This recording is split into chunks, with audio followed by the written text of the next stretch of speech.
গত ভিডিওতে আমি তোমাদের সাথে পার্ট 4 পর্যন্ত অনুশীলন সহ আলোচনা করেছি। এখন পার্ট 5 থেকে আলোচনা করব। সুফিয়া কামালের এখানের একটি কবিতা দেওয়া আছে, আমি নোমান। এখন তোমাদের সাথে আলোচনা করব জন্মেছি এই দেশের সকল খুঁটিনাটি বিষয় নিয়ে। ধারাবাহিকভাবে ভিডিওটি দেখবে এবং সবগুলো বিষয় ভালো করে বোঝার চেষ্টা করবে। জন্মেছি এই দেশে, কবিতার নাম পড়ে আমরা বুঝতে পারছি যে এই কবিতাটি মূলত মাতৃভূমিকে নিয়ে লেখা। লেখক কে ছিলেন? সুফিয়া কামাল। অনেক কথার গুঞ্জন শুনি, অনেক গানের সুর, সবচেয়ে ভালো লাগে যে আমার মাগো ডাক সুমধুর। তো তিনি বলতেছে আশেপাশে আমরা অনেক ধরনের গুঞ্জন শব্দ শুনি, পাখির ডাক, অনেক কিছুর ডাক, গানের সুর শুনি, আশেপাশে অনেক গানের সুর শোনা যায়, কিন্তু এত কিছুর মধ্যে তার মাগো ডাকটা খুবই সুমধুর লাগে। মাগো বলতে এখানে মাতৃভূমির ভালোবাসাকে বুঝিয়েছেন।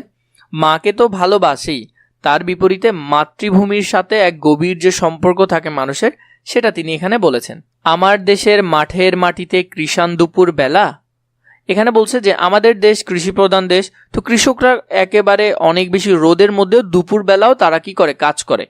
ক্লান্তি নাশিতে, ক্লান্তি নাশিতে মানে ক্লান্তি দূর করা, মানে শরীরের ক্লান্ত দূর করার জন্য কণ্ঠে যে তার সুর লয়ে করে খেলা। তো আমরা দেখি অনেক সময় যে আমাদের গ্রামের যে কৃষকরা আছেন ওরা বিভিন্ন গানের সুর ধরে, কাজের ফাঁকে ফাঁকে তারা বিভিন্ন রকম গান গায়। এতে করে কি হয়? তাদের মনটা একটু শান্ত হয়, তাদের যে ক্লান্ত ভাবটা এটা অনেকটা দূর হয়ে যায়।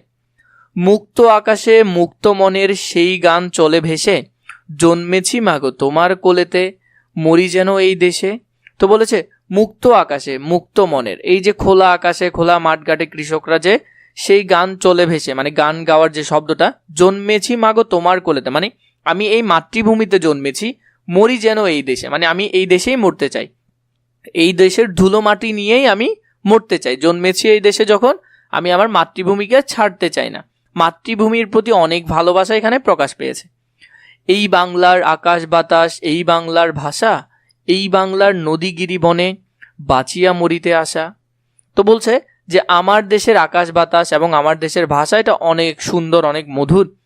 এই বাংলার নদী, আমার দেশের নদী প্রধান দেশ, গিরি বনে মানে ছোট ছোট বনে বাঁচিয়া মরিতে আসা। তো তার এই যে মুক্ত আকাশে মুক্ত বাতাসে তার বাংলার মাঠে ঘাটে ঘুরে বেড়ানোর যে একটা তৃষ্ণা, সেটা এখানে ফুটে ওঠে। তিনি এখানেই মুক্তির আনন্দ পান। শত সন্তান সাধো করে এর ধুলি মাখি সারা গায়ে, সাধো মানে ইচ্ছা। তো সন্তানদের ইচ্ছে যে এই মাটির ধুলাবালি গায়ে মেখেই বড় গৌরবের মাথা উঁচু করি মানুষ হইতে চাই, মানে আমরা এই দেশের ধুলো মাটি গায়ে মিশিয়েই আমরা অনেক বড় মানুষ হতে চাই। কবিতার মধ্যে ফুটে উঠেছে মাতৃভূমির প্রতি অনেক ভালোবাসা। এর পরবর্তীতে আমরা যদি পরবর্তী পৃষ্ঠা দেখি, অর্থ জেনে নেই। কৃষাণ মানে চাষি, ক্লান্তি নাশিতে মানে হলো ক্লান্তি দূর করতে, গিরি মানে পাহাড়, গুঞ্জন মানে গুঞ্জন আওয়াজ, গৌরব মানে সম্মান বা গর্ব, ধুলি মানে ধুলা, মুক্ত আকাশ মানে খোলা আকাশ, মুক্ত মন মানে উদার মন, সাধো মানে ইচ্ছা, সুমধুর মানে অতি মধুর। কবিতায় যা বলা হয়েছে, এই কবিতায় দেশকে ভালোবাসার কথা বলা হয়েছে। দেশ কবির কাছে মায়ের মতো, তাহলে দেশ কবির কাছে কিসের মতো? মায়ের মতো। এই দেশে কবি জন্মেছেন, এই দেশেই তিনি মরতে চান, দেশের মাটি ও ধুলা গায়ে মেখেই সবাই বড় হতে চায়। এটা হলো মাতৃভূমির প্রতি যে ভালোবাসা প্রকাশ পেয়েছে, সেটা এখানে লেখা আছে।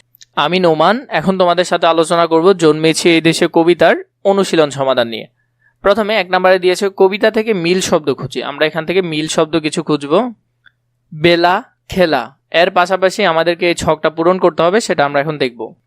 যেমন এখানের মধ্যে আমরা যদি দেখি কবিতার মিল খুঁজে শব্দগুলো বের করতে বলেছে আমাদেরকে। আলো, ভালো, আশা, ভাষা, মন, বন, এভাবে করে তোমরা চাইলে আরো কিছু শব্দ এখানে সংযুক্ত করতে পারো। এর পরবর্তী যে টপিকটা দেওয়া আছে এখানের মধ্যে, বাক্য লিখি। যেমন গুনগুন দিয়ে বাক্য লিখতে হবে, চাষি দিয়ে লিখতে হবে, ক্লান্ত দিয়ে লিখতে হবে, সম্মান দিয়ে, নদী দিয়ে, পদ দিয়ে।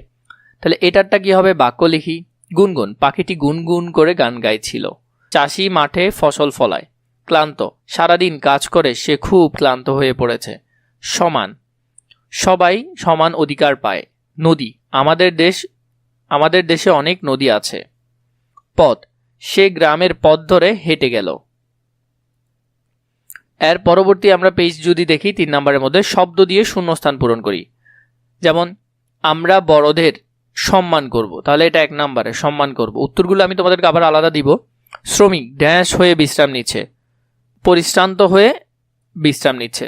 ড্যাশ মাঠে নানা ধরনের ফসল ফলায়, কৃষক মাঠে নানা ধরনের ফসল ফলায়। ড্যাশ সাদা মেঘের ভেলা ভেসে বেড়ায়, তাহলে এখানে হবে আকাশে। সিলেটেও ছোট বড় অনেক ড্যাশ আছে, সিলেটেও ছোট বড় অনেক পাহাড় আছে।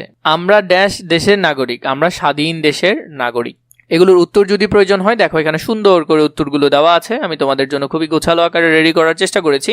ইনশাআল্লাহ আরো সুন্দর করব যাতে তোমাদের পড়তে আরো বেশি সুবিধা হয়। সবকিছু ইনশাআল্লাহ তোমাদের জন্য রেডি করব।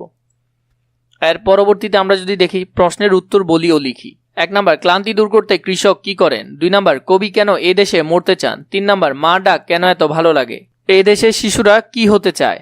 1 নাম্বার, বাংলাদেশের প্রকৃতির কি কি ভালো লাগে? এই উত্তরগুলো আমরা এখন দেখব। প্রথমে, ক্লান্তি দূর করতে কৃষক কি করেন? ক্লান্তি দূর করতে কৃষক বিশ্রাম করেন। খ নাম্বার, কবি কেন এ দেশে মরতে চান? কবি দেশকে ভালোবাসে বলে এ দেশে মরতে চান। ঘ নম্বর, মা ডাক কেন এত ভালো লাগে? মায়ের ডাকে ভালোবাসা থাকে বলে সেটি ভালো লাগে। এ দেশের শিশুরা কি হতে চায়? এ দেশের শিশুরা মানুষ হতে চায়। বাংলাদেশের প্রকৃতির কি কি ভালো লাগে? বাংলাদেশের নদী, মাঠ, গাছ, পাহাড় ও সবুজ প্রকৃতি ভালো লাগে। এরপরে যদি আমরা 5 নাম্বারটা দেখি, আগের চরণ লিখি। আগের চরণটা লিখবো কৃষাণ দুপুর বেলা। এটা আমরা কবিতার মধ্যেও পাবো, কবিতা থেকে একবার দেখে নাও, এরপর আনসারগুলো আমি একসাথে সবগুলো দিয়ে দিচ্ছি। কৃষাণ দুপুর বেলা আমার দেশের মাঠের মাটিতে, তাহলে আগের লাইন কি হবে? আমার দেশের মাঠের মাটিতে। এরপরে হলো যে সুর লয়ে করে খেলা। তো এগুলোর উত্তর যদি আমরা দেখি, প্রথমে দেখো আমার দেশের মাঠের মাটিতে, এই লাইনগুলো কিন্তু আমি নিচে লিখেছি, এগুলো আসলে উপরে হবে লাইনগুলো। সুর লয়ে করে খেলা, ক্লান্তি নাশিতে কণ্ঠে জেতার। এরপরে হলো যে সুর লয়ে করে খেলা। সেই গান চলে ভেসে মুক্ত আকাশে, মুক্ত মনের সেই গান ভেসে চলে। জন্মেছি মাগো তোমার কোলেতে, মরি যেন এই দেশে। তো এই লাইনগুলো উপরে হবে, আমি নিচে লিখেছি, তোমরা একটু নিজেরা ঠিক করে নিতে পারবে। তাহলে এখানের যে আনসারগুলো আছে এগুলো তোমরা পেয়ে গেছো। এরপরে তোমাদেরকে বলেছে 6 নম্বরে কবিতাটি সুন্দর করে আবৃত্তি করবে তোমরা। এরপরে ব্যাখ্যা বলি ও লিখি, এই অংশটার ব্যাখ্যা তোমাকে বলতে হবে। শত সন্তান সাদজে এর, ধুলি মাখি সারা গায়ে, বড় গৌরবের মাথা উঁচু করি মানুষ হতে চাই। এটার ব্যাখ্যাটা তোমাদেরকে লিখতে হবে। তো ব্যাখ্যাটা যদি তোমরা এখান থেকে চাও তাহলে 7 নম্বরে দেখো ব্যাখ্যা। এই কথাগুলোর মাধ্যমে কবি বলতে চেয়েছেন, আমরা শত কষ্ট সহ্য করেও মাথা উঁচু করে দাঁড়াতে চাই, আমরা সবাই ভালো মানুষ হতে চাই। তো এই ব্যাখ্যাটা তোমরা সুন্দর করে লিখবে। 8 নম্বরে তোমাদেরকে যেটি বলেছে, নাম শব্দ বাছাই করে ডান পাশের ঘরে লিখি। এখান থেকে আমরা নামগুলো বাছাই করব। যেমন আকাশ, এটা একটা নাম, তাহলে এটা এখানে আসবে। আমি তোমাদেরকে উত্তরগুলো দিব, আগে একটু দেখে নাও। চায়, এটা কোনো নাম না। মধুর, এটা একটা নাম, গুণের নাম, এখানে আসবে। তিনি একটা নাম না। বাতাস, বাতাস একটা নাম, তাহলে এখানে আসবে। এভাবে করে তোমরা এগুলো সবগুলো সুন্দর করে, আকাশ, চাষ, মধুর, বাতাস, এখান থেকে দেখো ওইগুলো আছে এখানে, তোমরা নিজেরাও করতে পারবে। এরপরে পাহাড়ও হবে, দেশ, সন্তান, এগুলো তোমরা এখানে সুন্দর করে এই বক্সে লিখে ফেলতে পারবে। এর পরবর্তী পার্টগুলো প্রয়োজন হলে আমাকে নিশ্চয়ই কমেন্ট করে জানাবে এবং ইউটিউব চ্যানেলটিকে সাবস্ক্রাইব করে দিবে।